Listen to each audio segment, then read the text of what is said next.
Hello, and welcome to another episode of Leaving a Rich Legacy with Jessica. As you all know, and for you that are new here, this podcast is really a love letter to my younger self. As I was going through my own healing journey and focusing on self love and self care, I realized there were just so many topics that I didn't discuss growing up, whether I was a child, a teenager, my 20s, or my 30s. There's just so many conversations we don't discuss in the Black and Brown community. And I'm super excited for my guest here today, Ellyse Grant, to really talk about her coaching and just some of the great work that she's doing for women, focusing on confidence, because confidence is so important for us to have, but then also build it up if you feel like you're a person that needs an opportunity for growth. So, Ellyse, I'm super excited to have you. Thank you for joining me. And why don't you tell us a little bit about yourself? Who is Ellyse? Sure. Thank you for having me, uh, first of all.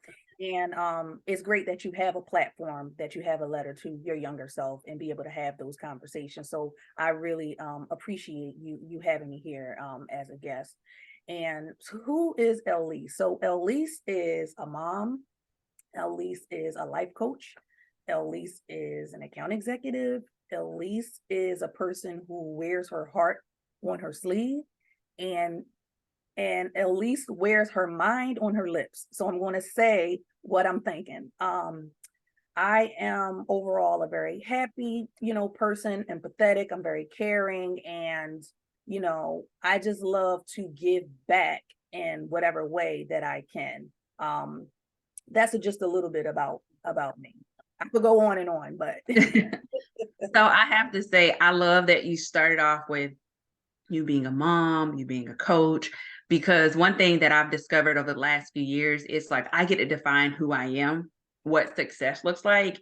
And I'm more than my career and my 9 to 5, or more than everything that society has told me I'm supposed to be.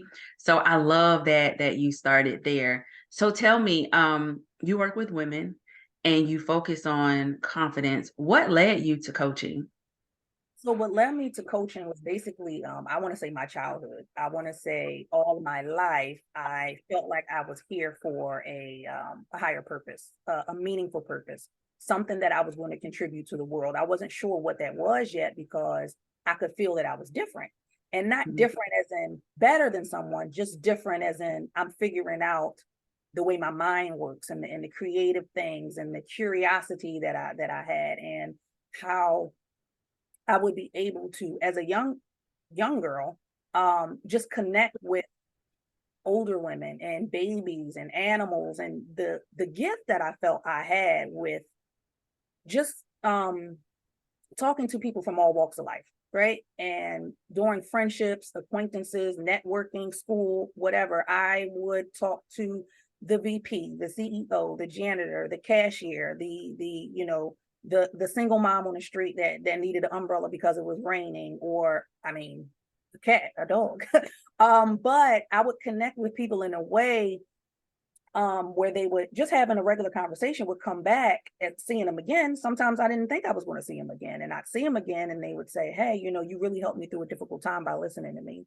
It was something that you said that stuck out that helped me through my marriage, or something that you said that stuck out that built my confidence back up. Being around you and your energy made me feel, powerful and more confident because because of whoever I was, but I was just being myself and having a regular conversation.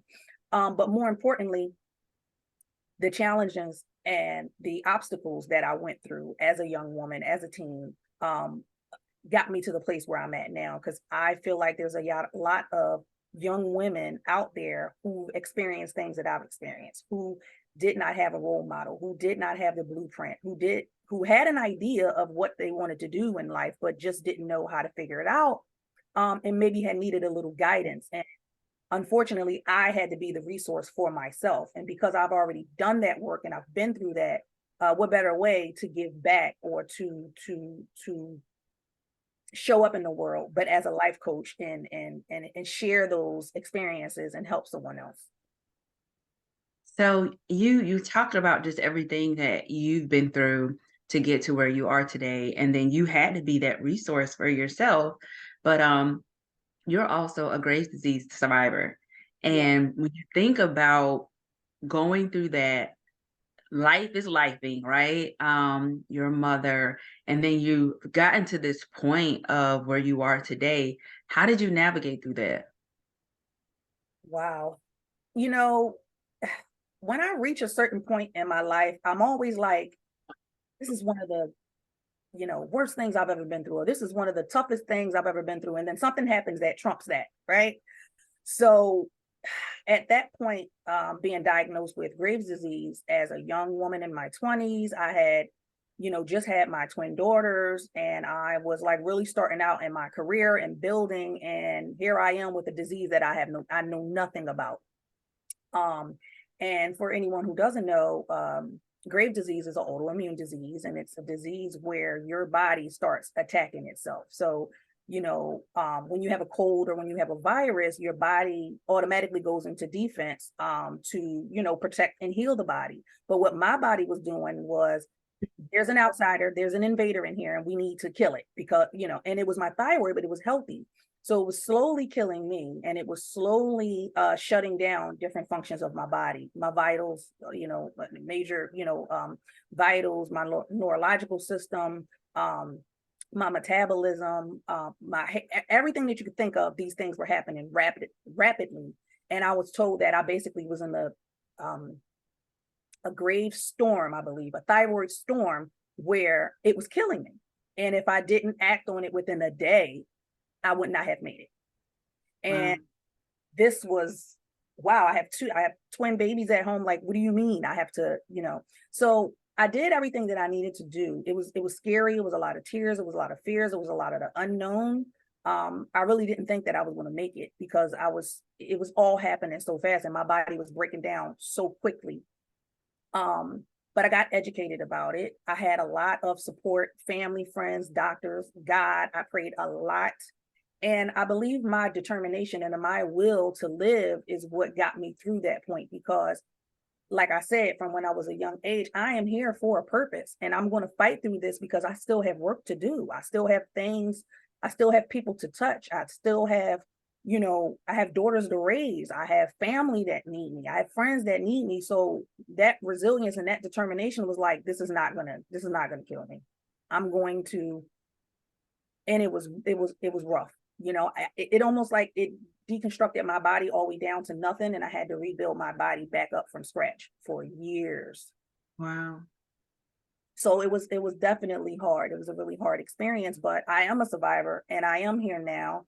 And my body is in what they would say remission, where I'm healthy, and the changing my lifestyle and my medication works, and seeing my doctor when I need to. My daughters are healthy, and I'm just happy to be here, honestly. That's awesome. And I'm sure that as you work with clients and you're in the community, you're able to help someone else who may have a different journey or path, but are going through something that they feel like they may want to give up, and you can show that you can absolutely push through. So I love that. When you think about a lot of the work that you're doing, you're connecting with people and trying to instill confidence can be difficult, because we really don't know what confidence looks like, or why it's important. So why do you feel like it's important that we be confident in ourselves? Yes, confidence is not a one size fits all kind of thing, right? It's not like you wake up in the morning and you're like, I'm confident and I'm gonna be confident for the rest of my life. You go in and out of confidence, in and out of building your confidence. There may be things that happen to you over time within your life that affects your confidence. And you may have thought, I'm a confident person here and in this area, but this happened to me and now I don't feel so confident. Um, I think it's important to be confident because it's an assurance within yourself. I like myself, I love myself, I feel good about myself. And when you do that and you present that to people, they respect you, and it's contagious, and it feels good, and you feel better, and you make better friendships, and you show up differently in the world when you feel confident. And you don't have to be perfect. You don't have to have the perfect body, perfect hair, or what society says perfect is. You have to just like you. That's it. And when you're confident, what other people think doesn't matter as much. How you show up in the world doesn't matter as much. So, you know, I believe in confidence. I feel like I am a very confident person. I was not always confident. There were things in my life that happened to me where it really took a blow to my confidence. And whether it was, I'm sure someone has been through this, whether it was being bullied or teased or moving around as a young child. I grew up in lack. I grew up in poverty. I grew up in a low income home, and I didn't have the best role models or environment to grow me as a beautiful flower per se. I didn't have the soil I needed. Um, so that took a dip on my self confidence because it was like, if this is what I have to look forward to, I don't feel good about it. So I had to build myself up and really look at the things that, what do I like about myself? What don't I like about myself? Realistically, what are the things that I could work on? I never thought about doing plastic surgery. I never thought about changing who I am to be someone else because I genuinely like me. But whether it was my body one year, or whether it was, oh, I don't like how big my nose is, or I don't like the way, my hair, some of these things are superficial. But when you look in the mirror, you have to like what you see, before anyone else. So I was telling someone before, actually one of my daughters, because they were going through something similar in school. And they were like, I'm ugly. They told me I was ugly. I don't really like myself. I said, you have a lot of time for self-discovery. You know what I mean? You're going to go in and out and you're going to find yourself. And what I would explain to her is, the both of them actually, is consider yourself like a rose that's a late bloomer. Okay. Everybody around you on the rose bush has bloomed already. They're beautiful. Everybody's picking these roses. They're loving on them. And then these roses are now older or dying off. Their petals are falling to the ground. And here you are back deep in the bush, full blown rose. You just may take a little bit longer to bloom, but your time is coming, right? So believe in yourself. And if there's something that you like about yourself, say it's your nose, say it's your ears, say it's your eyebrows. I'm going to have the best eyebrows you've ever seen. I'm going to have the best ears, the best lips, the best chin. Whatever I like about myself, that's what I'm going to show. If I like my back, I'm going to show my back. If I like my legs, I'm going to show my legs. Whatever makes me feel good. So you should do whatever makes you feel good. And you're going to go in and out of feeling good and feeling bad, but continue to build that confidence up.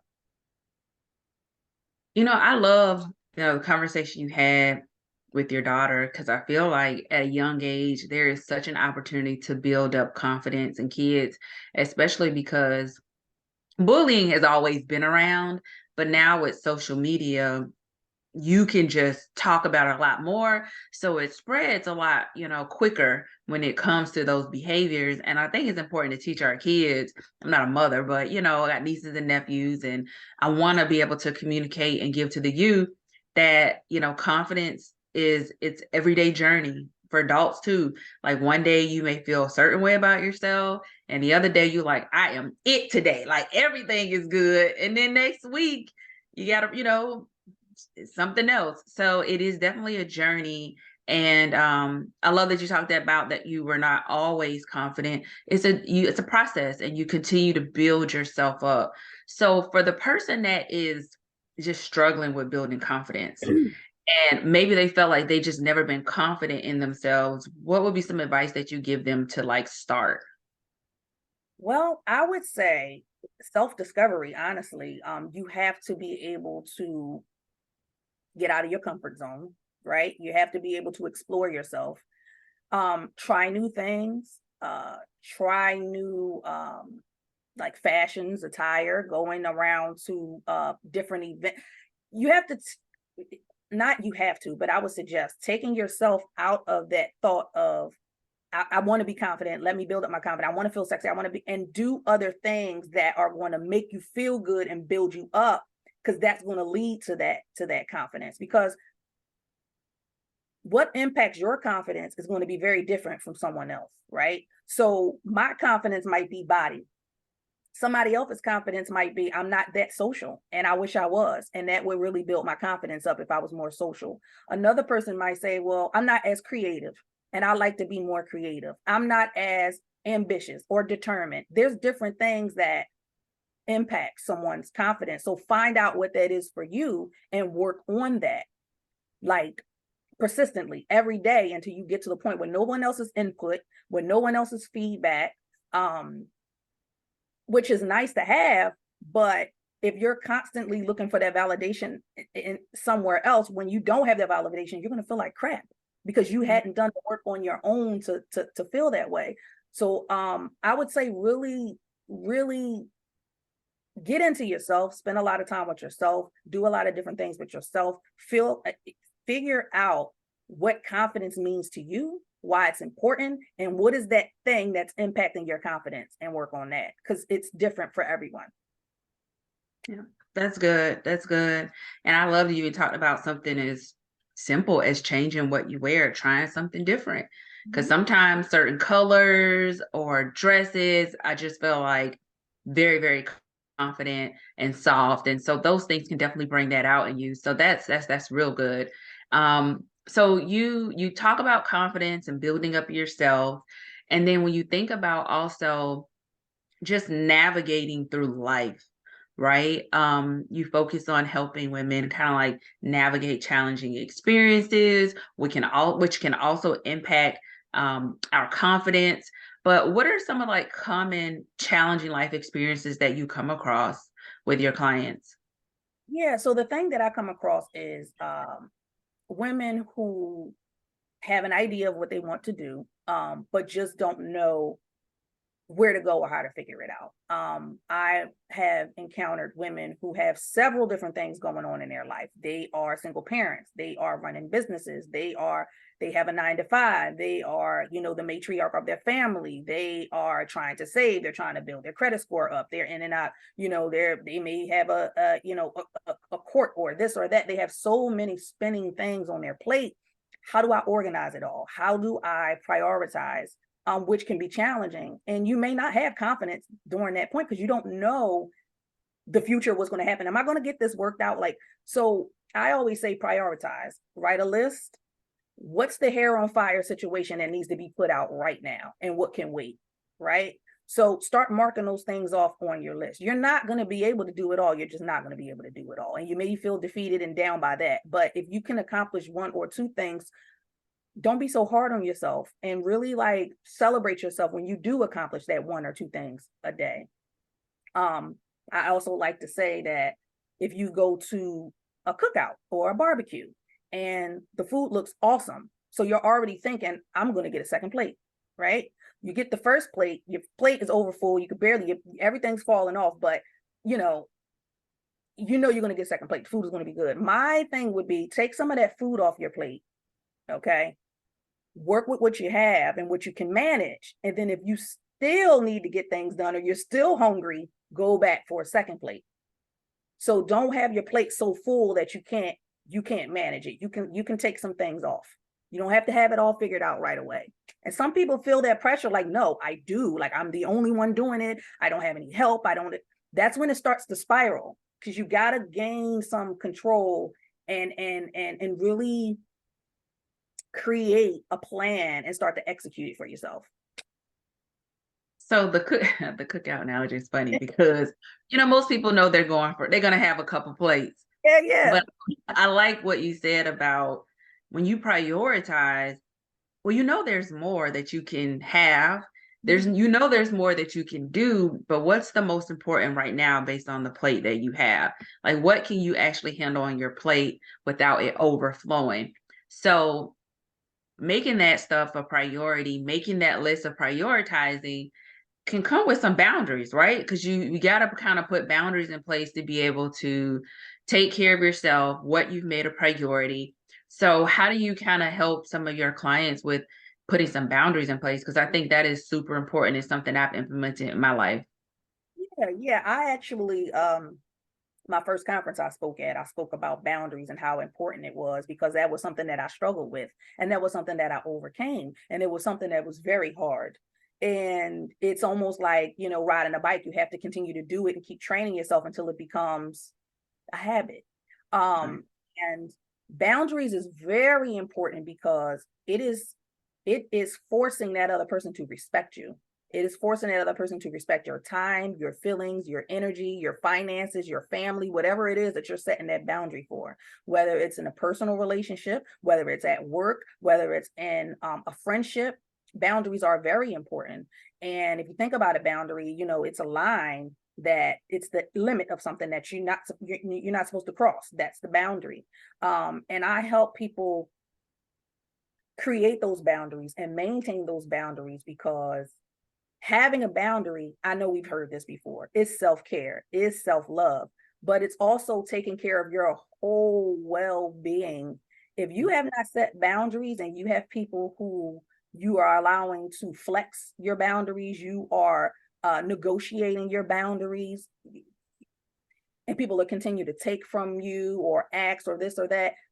If people are sucking so much energy and so much time, and you feel depleted at the end, you have nothing left for yourself. You have nothing left to give to the next project, the next person, the next business, the next, even going out with friends. You don't have it because you've negotiated that boundary, and now they can push it, right? Create it. Be stern, be firm, be fair, and don't let them tiptoe on the boundary. I've said this before. It'll be a person, you'll set a boundary with them. And for instance, I have a do not disturb that comes on at 10:30 on my phone, period. There's only an exception of a couple people who are allowed to get through for emergencies. Other than that, it is like that. And when I was dating at the time, the guys that I would be meeting were like, they didn't understand why I had my phone going on do not disturb at a certain time. And they, oh, well, you're dating someone else, or oh, you're an old lady, or oh, I don't care what you think. This is my boundary. I don't want to be disturbed after 10:30. If we're not setting up a date before 10:30, I'm not coming out. I don't want to talk to you. I am winding down. Now on the weekend, I extended it to 11:30, but that doesn't matter. This is what the boundary is. And I had someone really tiptoeing on my boundary, like, are you sure that's a boundary? Like, just really trying to push it, like, and made debating with me on my boundary to get me to drop my boundary so it could work out in their favor. And that person is no longer in the picture because I don't play that, because that was disrespect. And it was also a manipulation, because you wanted, to me, in my opinion, you want me to negotiate my boundary I set that I feel is healthy for me so that it can benefit you. No. And saying no wasn't always easy. I would say no and feel bad. I would say no sometimes and cry because I'm such a giver. And I'm like, oh my God, how are they going to figure it out? Oh my God, I have the resources, I have the time, I have the advice, I have the money. But why should I feel bad when they don't feel bad taking from me or asking or coming back and back and back and back? They don't consider me. So I had to stop considering them as much. And it's not going to be easy, but you have to be consistent and you have to be firm. You have to know what that boundary is and set that boundary. That's good. And it's really good to highlight that it's not always easy to say no, right? Especially if you're a giver, if it's family, siblings, parents, kids, it can be very challenging to say no, because if you say no, they may not get what they need, but you got to respect and honor yourself and the boundaries that you set, because that makes you a priority. So going back to prioritizing, you prioritize yourself and what you want, and sometimes you got to stick to those boundaries. I love that you touched on boundaries with potential romantic partners, because I think sometimes we feel that we have to be so accessible for women, specifically. And, somebody that I dated where it didn't work out, but the one thing I loved is that he asked, what's the latest that I can call you? Like, is there a time frame where you prefer that I not reach out? I thought that was the most respectful thing. And that was before I even had really set my boundaries. But after 10:30, if that's your wind down time, anybody that's going to be for you is going to completely respect it. And it might rub off on them, right? Because you're now setting boundaries and you're displaying that. But I think that's good for some of the women and men, but that are listening. Like, if you have a boundary, don't let anybody cross that line. Because to me, that's a red flag in itself if they are pushing it to see if they can get you to not honor yourself. So love that you spoke on that. That's real good. That's good. You need boundaries in dating, all kind of boundaries. And I'm not saying as soon as you get to the table, you can be like, well, look, I got this, I got that, I got it will naturally come out. It will Right. naturally come out because they are your boundaries that you've already implemented. And like I said, I had someone tell me, you have too many rules. They're not rules, they're just boundaries, and you're not used to them. It's okay. Exactly. Exactly. So I love that. Sometimes you just have to show people, and people who want to be in your life will absolutely, kind of, I wouldn't say fall in place, but they will For respect lack it of a better and word. honor they will respect it and honor it because they should like that you honor and respect yourself, whether it's a man or a woman. So I would say this: I'm a coach, Mhm. and coach is very rewarding for me. But thinking about yourself and the work that you're doing, like, what's some of the most rewarding parts of being a coach? Wow, there's so many, honestly. Off the top of my head, connecting with people like you is very rewarding. Connecting with the network of Black and Brown women, um, and working with women and seeing the change within them, getting feedback from them. I've had people come up and say, um, I look forward to speaking to you. I look forward to seeing your smiling face. Your energy is so great. You helped me with this. I look forward to your posts. They're so invigorating and they give me energy. So seeing that I make other people smile and I make other people happy and I can help in any way, however that works out for them, whether it's wow, I really implemented, this boundary and it worked. Or, something you said, I was able to write down that list and prioritize and really execute it. And this is what I got done this week. And now I'm working on this, next week. Fabulous. And another rewarding thing is I'm not just a coach when I'm a coach, meaning I'm not just a coach while we're interviewing. I'm not just a coach while I'm at a conference or I have a client or I'm one on one. I'm a coach in the street. You know what I mean? And I'm a coach in the street for free, meaning I am just being my entire whole self. So I love meeting people from all walks. So I have a friend at Target. I got a friend at Starbucks. I got a friend at anywhere I got a maintenance man that's a friend.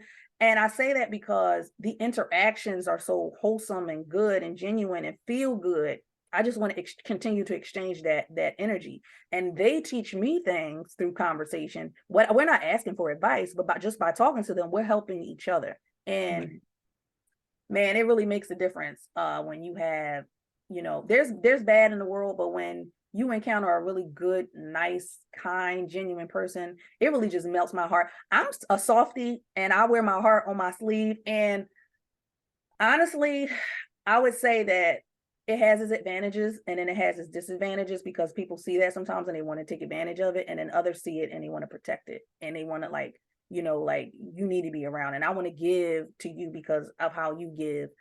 So being an empath, being a coach, you have to be careful with that energy that you have, because it could be used for bad. Yeah. Yeah. Love that you touched on, like, being a coach is not something you turn on and off. And it's more than being a coach.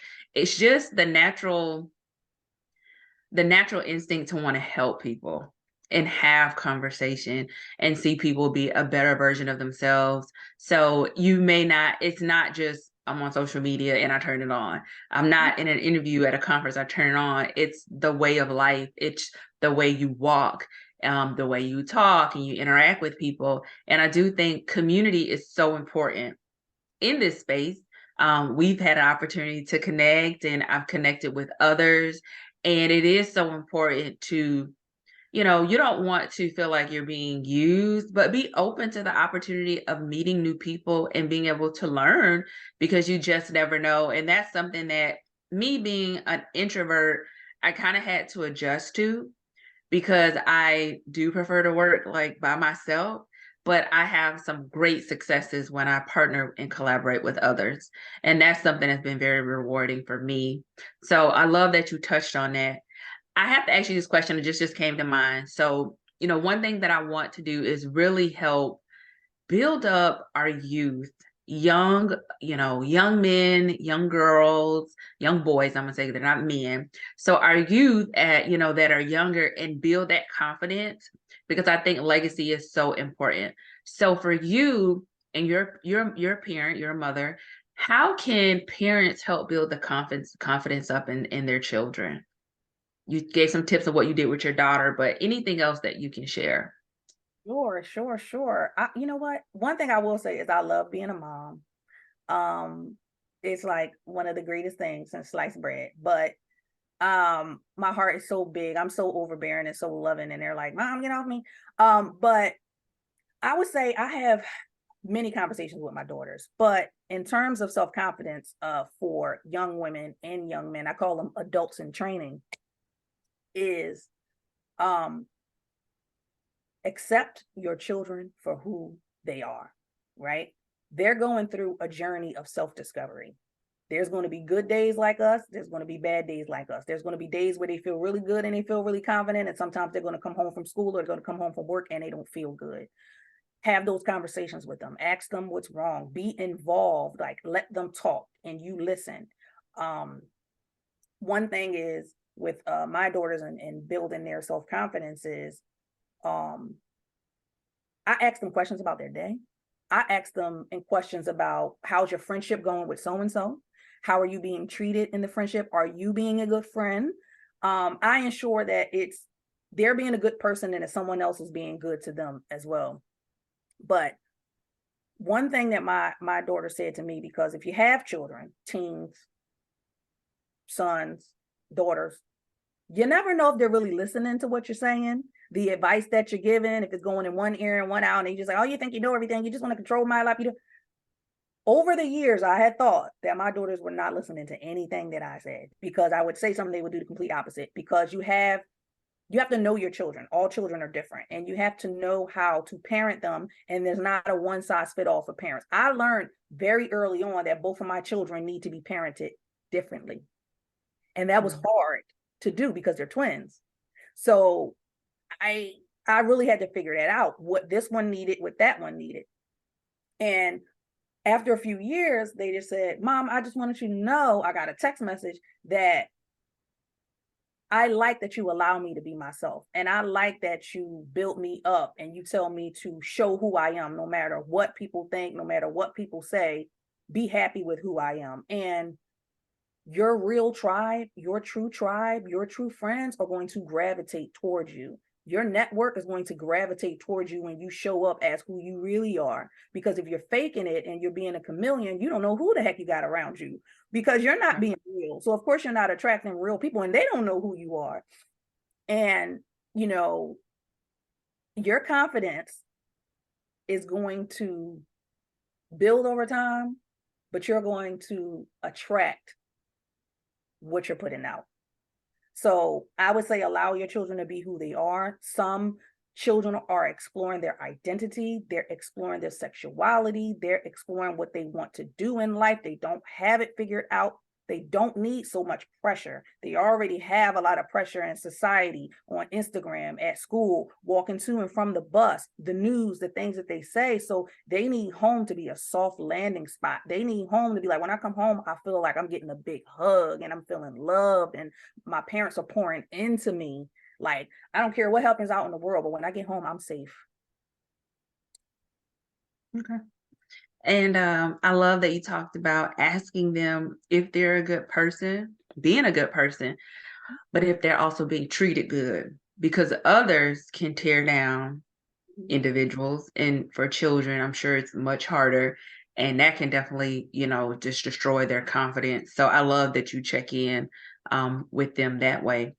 So this is one of my favorite questions of the podcast, but it is because it really aligns with that love letter to my younger self. So if you could have a conversation with your younger self, what would you tell her? What would you say? I thought about this question and, I've heard the question posed before. It's so much that I would say to my younger self, but the main thing I would say to my younger self is love yourself. You are loved. You are appreciated. Um, Don't be so hard on yourself. Slow down. But also you don't need to look for anything else to fill your cup up. Fill your own cup up first. And what I mean by that is don't look for love somewhere else. Don't look for acceptance somewhere else. Don't look for someone else to build your confidence. Have that within yourself first. Mm. That's what I would say. Okay, that's good. That's good. And I understand that question. Like, oh my gosh, I have so much I would tell her. Mhm. Girl, sit down. Let's have a glass of wine, and let's just talk. So I understand that. And I love that you just touched on filling your cup first. Slow down. Because in life it feels like it's a race, Mhm. right? To get to where society tells us we're supposed to be, and we get to make it a marathon and just enjoy the journey. So I absolutely love that. So Ellyse, how can people connect with you if they want to reach out and follow? How can they connect with you? Sure. So you can connect with me on Instagram. I'm at We Need to Talk Coach on Instagram. I have my own website, and that's www.weneedtotalkcoach.com. I'm also on Facebook at We Need to Talk Coach. And where else can you find me?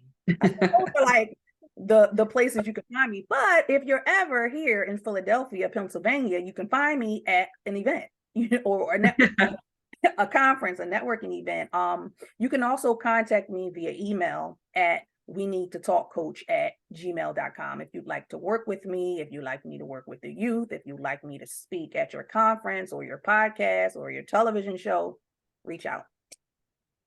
And I have to before we end this, I have to ask you about that. You know, you are very involved with the community. You go to events and conferences. Why do you think it's important as individuals in the Black and Brown community, I'm speak to specifically, we get out and network? Not always about trying to sell, but like get out and really be able to meet people and different individuals at those type of events. Yeah, for me, I'm sorry, my allergies, so I keep scratching my nose. Um, for me, it is getting out and meeting new people. It is getting experience. It is getting cultured. It is learning new things. It is putting myself in places that I might not have the opportunity to get to from behind the computer. It is getting out of my comfort zone. It is expanding myself. It is I don't go out with the intent on selling, right? And then some people may say, well, if you don't talk about what you do, then how will they know? If you don't sell, it's a way that you do it. So if we're having an even exchange conversation, of course, I'm going to bring up that I'm a life coach and I do this and I do XYZ, but I don't try to push it on anyone because I actually go out to get the experience, to get to know people, to talk, to see how people are showing up in the world. What are they wearing? What what's important to them? What information are they retaining? What type of events are they going to? What type of events are people they're surrounding themselves with? What is the culture? You know so much more about putting yourself out there because it's only so much that you can do from behind the screen. And this may be challenging for some people who are introverts, because I am an introvert extrovert. I have my moments. But more, I just like to, and I go out to events alone. Sometimes I go with a girlfriend or I invite other people, but most of the stuff I go to alone, and I'm going to get information. You never know. You may meet your next business partner. You may meet your next investor. You may meet your next friend. You may just meet the next you because you stepped out of your comfort zone and you went somewhere and you learned something about yourself. And now you can apply that to your business, or you can apply that to your lifestyle or to your friendship. It's so much that you can get from going out. I agree. I agree. It's sometimes it feels like it's a task, but it's so much exposure to help you grow, and you never know who you're going to meet. And I love that you say you never know who you're going to be after you leave that event. So I love, love, love that. But thank you so much for, joining me today, being a part of my podcast, helping me talk about some important topics. Confidence is so huge. I think it's something that we really need to focus on, but then also just talking about overall the things that you've done to get to where you are, and hopefully encourage someone else to know that it is absolutely possible. And sometimes you just need a community to help you. So thank you so much. And I look forward to connecting with you again. Have a good day. You too. Bye.